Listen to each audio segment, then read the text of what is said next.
ကျွန်တော်တို့ပြင်မောင်ကစားတဲ့အခါအငင်းပွားစရာမိကုန်းထုတ်စရာအကြောင်းအရာတွေအများကြီးရှိပါတယ်။ဥပမာခွန်ရဲ့ဘေးပေါင်ကိုထိရင်အမှတ်ရတာ။ဘာလို့ပြင်မောင်ကစားသမားတွေကအဖြူအောင်မွေးကြတာ။အဝါကက်အနီကက်ကဘယ်လိုထိတာလဲ။စတဲ့အချက်တွေကိုပြပြပေးသွားမှာဖြစ်ပါတယ်။ဒါကြောင့်ဒီနေ့ဗီဒီယိုမှာတော့ကျွန်တော်တို့ပြင်မောင်ကစားသမားတိုင်းတည်ထားတဲ့ official rules တွေနဲ့အတူကစားကွင်းထဲမှာမလုပ်တဲ့အခြေခံအမှားတွေကို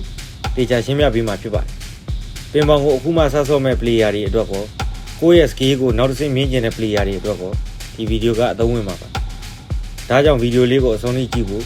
အားလုံးကိုဖိတ်ခေါ်လိုက်ပါတယ်။ brother တို့ကပြင်မောင်ဆော့မယ်ဆိုအနည်းဆုံးလူ2ယောက်ဒါမှမဟုတ်လူ4ယောက်ရှိမှဆော့လို့ရပါအဲ့ဒါမှကစားပွဲအထားမြောက်ပါ service ကတယောက်ကို2ချိန်ထိုးရပါမယ် service ထိုးတဲ့အခါဘောလုံးက service ထိုးတဲ့သူရဲ့ဘက်မှာအရင်ထောက်ပြီးမှအခြားတစ်ဖက်ကိုထောက်ရမှာ service ထိုးနေတော့ပိုက်ထိုးသွားတာပဲဖြစ်ဖြစ်ပိုက်ထိပြီးကိုယ့်ဘက်ကိုပြန်ကျလာတာပဲဖြစ်ဖြစ်ဖောင်းအဖြစ်သတ်မှတ်ပါပြိုင်ဘက်အချမ်းကိုပိုက်နဲ့ထိပြီးကျသွားရင်နက်အဖြစ်သတ်မှတ်ပြီးနောက်တစ်ချိန်ပြန်ထိုးရမှာပါအဲ့အတွက်အချိန်ကန့်တတ်တာချင်းမရှိပါဘူးဝင်မချင်းထိုးရမှာပါတပည့်မှာ service ထိုးရင်ညာဘက်ကနေညာဘက်တောင်းပြတ်ထိုးရပါတယ်အလဲစည်းနဲ့ထိလဲဝင်တယ်လို့သတ်မှတ်ပါတကယ်လို့ဘောလုံးကအလဲမြင့်ကျော်ပြီးတစ်ဖက်လူရဲ့ဘယ်ဘက်အချမ်းနဲ့ရောက်သွားရင်တော့ဖောင်းအဖြစ်သတ်မှတ်ပြီးပြန်ဘက်ကအမှတ်ရသွားမှာပွဲတွေမှာတေချာကြည့်ရင်ကစားသမားတွေဟာဘောလုံးကိုလက်ဖွားပေါ်မှာအပြင်းလိုက်တင်ထားကြတာတွေ့ရပါလိမ့်မယ်ဘောလုံးကိုလက်ထဲမှာဆုပ်ကင်ထားတာပွက်ထားတာမျိုးလုံးဝလုပ်လို့မရပါဘူးပြီးတော့ဘောလုံးကိုအနည်းဆုံး6လက်မအပေါ်ကိုမမတ်မြောက်ပြီးမှရိုက်ရပါတယ်မမြောက်ပဲစာပင်တန်းထိုးရင်ဖောင်းအဖြစ်သတ်မှတ်ပြီးပြန်ဘက်ကအမှတ်ရသွားမှာပါဒိုင်တွေကအဲ့ချက်ကိုတေချာပြူပြဲကြည့်ကြပါတယ်ကစားတဲ့အခါအငင်းရဆုံးကတော့ ash ball ပါဘောလုံးကစပွဲမျက်နှာပြင်အဖြူအောင်စီးအစွန်းကိုထိသွားရင်အမှတ်ရပါတယ်ဒါပေမဲ့အဖြူအောင်စီးရဲ့အောက်ကဘေးပေါင်ကိုထိသွားရင်တော့အမှတ်မရပါဘူး WTT ပွဲတွေမှာဆိုရင်ဒိုင်လူကြီးတွေကဒါကိုတေချာကြည့်ပြီးဆုံးဖြတ်ပေးလေးရှိပါတယ်နောက်ပိုင်း TDS စနစ်ပေါ်လာတော့အဲ့ငင်းခုန်မှုကတိတ်မရှိတော့ပါဘူးနောက်ဆုံးတစ်ခုကတော့လမ်းဆုံးစီးမြင့်ဖြစ်တဲ့ round the net ပါဘောလုံးကပိုက်ရဲ့အပေါ်ကနေမဖြတ်ပဲပိုက်ရဲ့ဘေးကနေဝိုက်ပြီးဝင်သွားတာကို brother တို့မြင်မှုကြမှာပါအဲ့ဒါကလီဂယ်ဖြစ်ပြီးအမှတ်လဲရပါတယ်နောက်ပြီးအဲ့လိုဝင်ဖို့အတော်လဲခတ်ပါတယ် brother တို့အရှိမအဲ့လိုမျိုးတွေ့ရင်လက်ခုပ်တာထားတီးလိုက်ပါဆက်လက်ပြီးတော့ table tennis နဲ့ပတ်သက်ပြီးလူတွေအမှတ်မှားနေတဲ့အချက်ကိုရှင်းပြမှာဖြစ်ပါတယ်တချို့က21မှတ်ကစားရတယ်လို့ထင်နေတာပါ21မှတ်ကကျွန်တော်တို့ဘူဝါပြီးပင်ခေတ်ကကစားခဲ့တာပါအခုက17မှတ်ခေတ်ဖြစ်သွားပါ21မှတ်စီမင်းကို2001ခုနှစ်စက်တင်ဘာလ1ရက်နေ့မတိုင်ခင်ထိသုံးခဲ့တာပါဘာလို့ပြောင်းလဲခဲ့တာလဲဆိုတော့အရန်ကြာလို့ပါရုံးတယ်လွှင့်တဲ့အခါပြည်သက်တွေပြင်းလာမှဆိုရင်တော့ကြောင့် ITDF က17မှတ်စီမင်းကိုပြောင်းလဲလိုက်တာဖြစ်ပါတယ်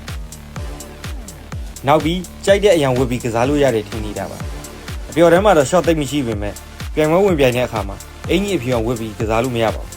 ဘာလို့လဲဆိုတော့ဘောလုံးကအဖြူအောင်ဖြစ်နေတဲ့အတွက်အင်ကြီးအဖြူဝစ်တဲ့အခါအယောင်ရောပြီးဘောလုံးတေချာမမြင်ရမှာဆိုလို့ထုတ်ထားတဲ့စီမင်းဖြစ်ပါတယ်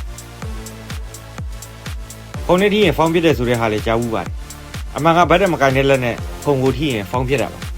ါညာတန်းဆိုဘယ်လက်နဲ့ခုံမျက်နှာပြင်ပေါ်ကိုထိမိတာလက်ထောက်ပြီးရိုက်တာစတာတွေကဖောင်းပြတာပါဒါပေမဲ့ဘတ်တန်ကင်ထားတဲ့လက်ဒါမှမဟုတ်ခန္ဓာကိုယ်ရဲ့တခြားအစိတ်ပိုင်းဥပမာဘိုက်ဒူးနဲ့ခုံကိုထိမိလို့ကတော့ဖောင်းလုံးဝမဖြစ်ပါဘူးအဓိကထိမိထောက်မိလို့တိတိတသာခုံရေးသွားတာခုံဆောင်သွားတာဆိုရင်တော့ဖောင်းအဖြစ်သတ်မှတ်ပြီးပြိုင်ဘက်ကိုအမှတ်တမဲ့ပေးလိုက်မှာဘေးလုံးနဲ့ခုံနေဆိုတတိထားပါ service ထိုးတဲ့အခါဘောလုံးကဘတ်တန်နဲ့ထိထိမထိထိအောက်ပြုတ်ကျသွားရင်ဖောင်းပါတချို့ကဘတ်တန်နဲ့မထိဘူးဆိုပြီးပြန်ထိုးကြတာတွေလည်းတွေ့ဘူးပါတယ်ငယ်တော့အဲ့ဒါကမှားပါတယ်နောက်ပြီးအယောင်သူရာဘာကပ်ပြီးပြန်မဝင်ပြန်လို့မရပါဘူး1980ပြည့်နှစ်တွေတုန်းကဂျွန်ဟေတန်ဆိုတဲ့ဘိုးတော်ကဘတ်တန်နှစ်ဖက်စလုံးကိုအမဲရောက်နေကပ်ပြီးကစားခဲ့ပါတယ်တစ်ဖက်ကိုတာမယ်ရာဘာကပ်ပြီးနောက်တစ်ဖက်ကိုအန်တီစပင်ရာဘာကပ်ထားတာပ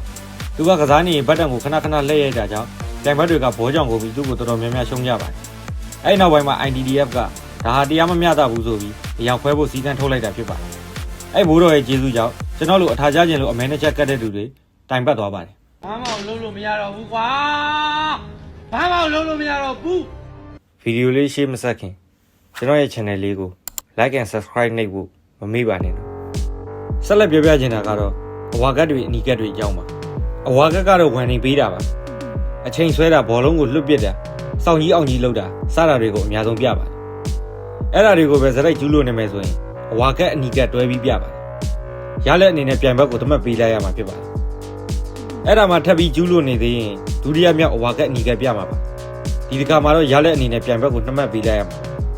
ကစားသမားကဘလို့မှပြောလို့မရဘူးအချိုးမပြေဘူးဆိုရင်ဒါရဲ့အနီကက်ပြမှာဖြစ်ပြီးပြိုင်ပွဲကနေထုတ်ပါအနီကက်အများစုကတော့ခုံကိုစောင့်ကန်တာစပွဲကိုပဲ့အောင်ရိုက်တာဘတ်တန်ကိုပြစ်ပေါက်တဲ့လူတွေထိတာများပါတယ်အခုပြောပြသွားတဲ့အဝါကက်အနီကက်အကြောင်းတွေက IDDA Handbook 2022စာမျက်နှာ53မှာအတိအကျဖော်ပြထားတဲ့စီမင်းတွေကိုဘာသာပြန်တင်ပြထားတာပါနောက်ဆုံးပြောပြချင်တာကတော့တိုင်းအောက်ပါတိုင်းအောက်ကတယောက်ကိုတစ်ချိန်စီတာရပါတယ်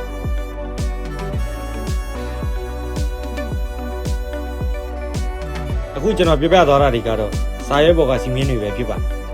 တကယ်လက်တွေ့ကစားတဲ့အခါမှာအဲ့လောက်မခက်ခဲသလိုအဲ့လောက်လည်းမျိုးရှင်းပါဘူးနောက်ပြီးတေဘယ်တန်းနဲ့အားကစားကဘာပေါ်မှာညင်းကုန်မှုအနည်းဆုံးအားကစားတစ်ခုပါကျွန်တော်ဆိုပြိုင်ပွဲတော်တော်များများပါဝင်မှုပါတယ်အဝါကအနီကပြခံရတဲ့ကစားသမားမတွေ့ဘူးလို့